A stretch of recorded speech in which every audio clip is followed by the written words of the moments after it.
A few thank yous before we get started. The readers, Maury Miller, Ryan and Evan Reed, Philip Gray, and Melody Young. I'm excited to have them read and partake this year. Also, TennesseeWatchman.com is filming the event, documenting the event, and that'll be available on their website soon. It's TennesseeWatchman.com, so thank you guys for doing that. The amazing reenactors over there, they're from the Valentine Sevier chapter of the Sons of the American Revolution, as well as the Colonel Anthony Bledsoe chapter, the Thomas Kilgore chapter, and the Andrew Crockett chapter, all of the Sons of the American Revolution. So if I forgot a chapter, guys, forgive me.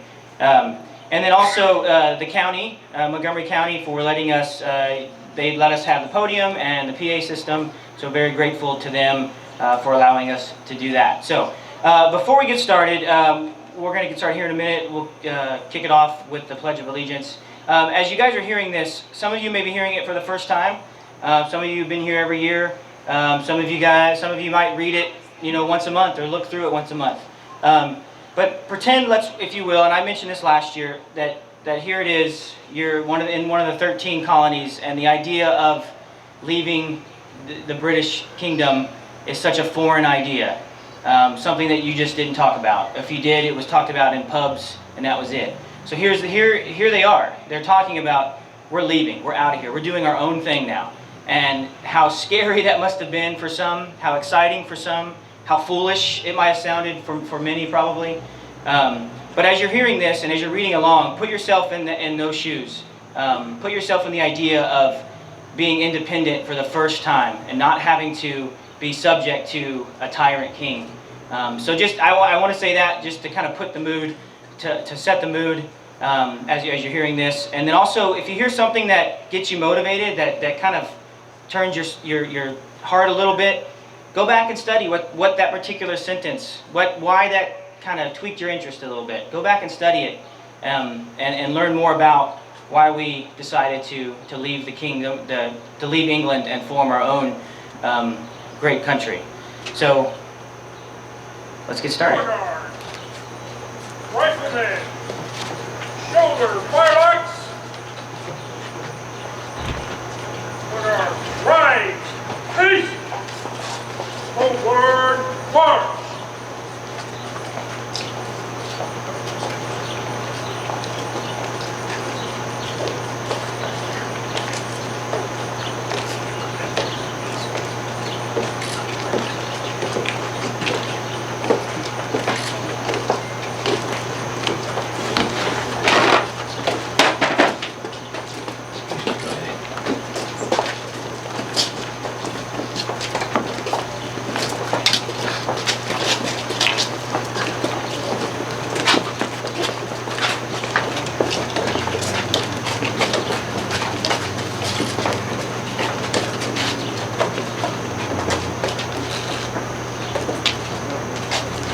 Present arms. I pledge allegiance to the flag of the United States of America and to the republic for which it stands, one nation, under God, indivisible, with liberty and justice for all. Order, order, arms.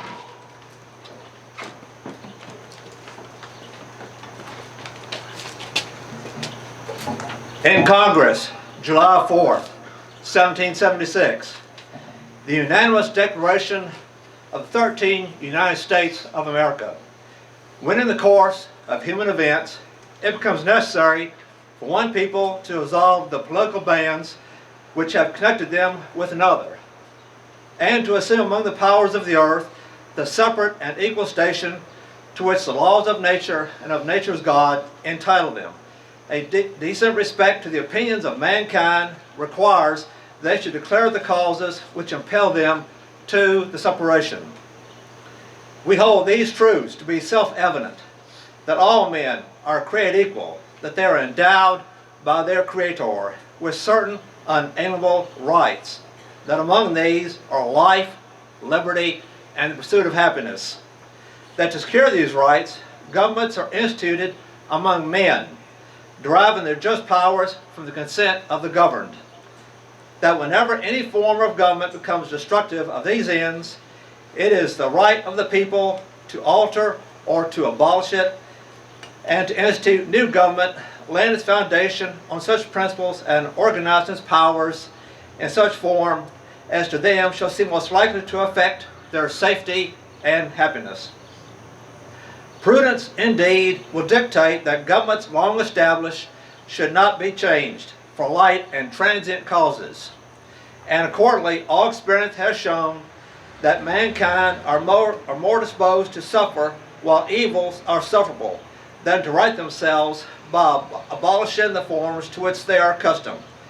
But when a long train of abuses and usurpations pursuing inevitably the same object evinces a design to reduce them under absolute despotism, it is their right, it is their duty to throw off such government and to provide new guards for their future security.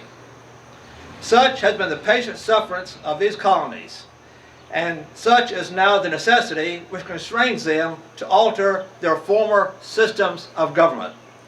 The history of the present King of Great Britain is a history of repeated injuries and usurpations, all having in direct object the establishment of an absolute tyranny over these states. To prove this, let facts be submitted to a candid world. He has refused to assent to laws, the most wholesome and necessary for the public good. He has forbidden his governors to pass laws of immediate and pressing importance, unless suspended in their operation till his assent should be obtained. And when so suspended, he has utterly neglected to attend to them. He has refused to pass other laws for the accommodation of large districts of the people, unless those people would relinquish the right of representation in the legislature, and inestimable to them, a right inestimable to them and formidable to tyrants only. He has called together legislative bodies at places unusual, uncomfortable, and distant from the depository of their public records, for the sole purpose of fatiguing them into compliance with his measures. He has dissolved representative houses repeatedly for opposing with manly firmness his invasions on the rights of the people. He has refused for a long time after such dissolutions to cause others to be neglected, whereby the legislative powers incapable of annihilation have returned to the people at large for their exercise. The state remaining in the meantime exposed to all the dangers of invasions from without and convulsions within. He has endeavored to prevent the population of these states for that the purpose of obstructing the laws for naturalization of foreigners, refusing to pass others to encourage the migrations hither and raising the conditions of new appropriations of lands. He has obstructed the administration of justice by refusing his assent to laws for establishing judiciary powers. He has made judges dependent on his will alone for the tenure of their offices and the amount and payment of their salaries. He has erected a new multitude of offices and sent hither swarms of officers to harass our people and eat out their substance. He has kept among us in times of peace standing armies with the consent of our legislature.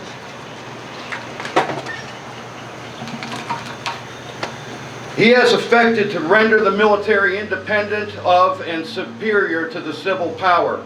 He has combined with others to subject us to a jurisdiction foreign to our Constitution and unacknowledged by our laws, giving his assent to their acts of pretended legislation, for quartering large bodies of armed troops among us, for protecting them by a mock trial from punishment for any murders which they should commit on the inhabitants of these states, for cutting off our trade with all parts of the world, for imposing taxes on us without our consent, for depriving us in many cases of the benefits of trial by jury, for transporting us beyond seas to be tried for pretended offenses, for abolishing the free system of English laws in a neighboring province, establishing therein an arbitrary government and enlarging its boundaries so as to render it at once an example and fit instrument for introducing the same absolute rule into these colonies, for taking away our charters, abolishing our most valuable laws,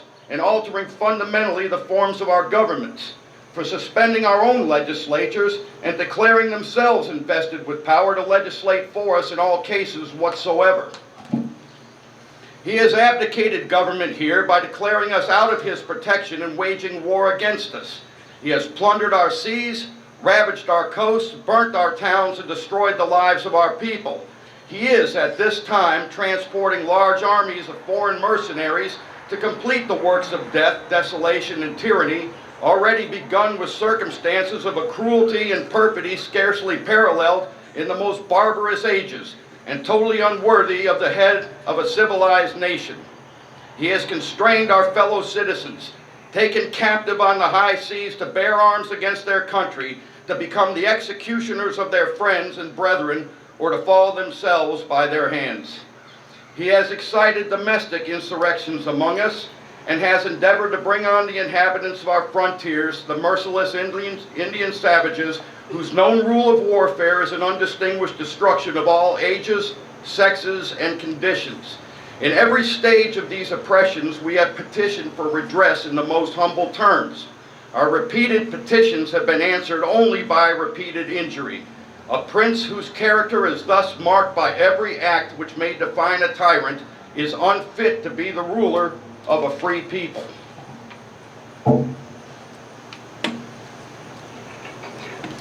Nor have we been wanting in attentions to our British brethren. We have warned them from time to time of attempts by their legislature to extend an unwarrantable jurisdiction over us. We have reminded them of the circumstances of our immigration and settlement here. We have appealed to their native justice and magnanimity, and we have conjured them by the ties of our common kindred to disavow these usurpations which would inevitably interrupt our connections and correspondence. They too have been deaf to the voice of justice and consanguinity. We must therefore acquiesce in the necessity which denounces our separation and hold them as we hold the rest of mankind, enemies in war, in peace, friends.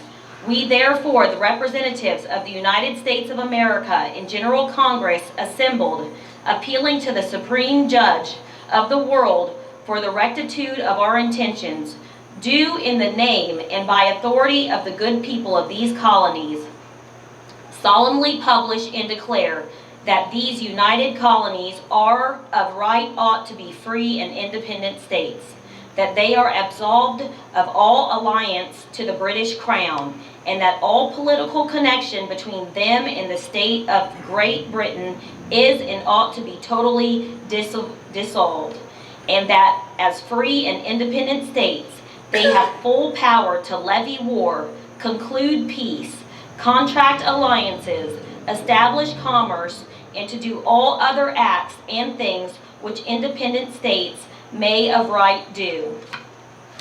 And for the support of this declaration, with a firm reliance on the protection of divine providence, we mutually pledge to each other our lives, our fortunes, and our sacred honor.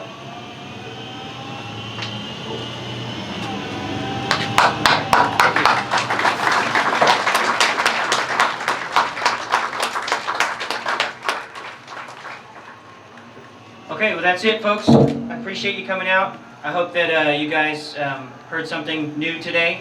I hope you felt something a little different when you read it, and I hope you can take that back to your families and to your friends. All right, have a great 4th. Be safe.